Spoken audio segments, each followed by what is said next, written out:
யாரும் வர மாட்டாங்க.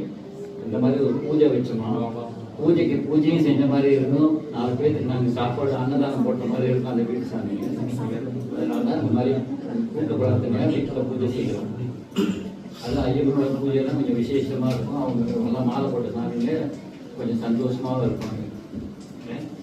இந்த மாதிரி கன்னிசாமிங்க 4 பேருக்கு மட்டும் பெண்ணு உட்கார வைக்கிறதுன்னு சொன்னாங்கன்னா அவங்க வந்து இதெல்லாம் கன்னிசாமிங்க. கன்னிசாமிங்கன்னா முத சபரிமலைக்கு போகிறாங்க. இங்கே வந்து நீங்கள் எந்த கோயிலாச்சும் ஐயப்பன் கோயிலோ நான் 10 வாட்டி 20 வாட்டி கூட மாலை எடுத்துக்கலாம். ஆனால் அவங்க சபரிமலைக்கு போகும்போது முத போகிறவங்க கன்னிசாமி தான்.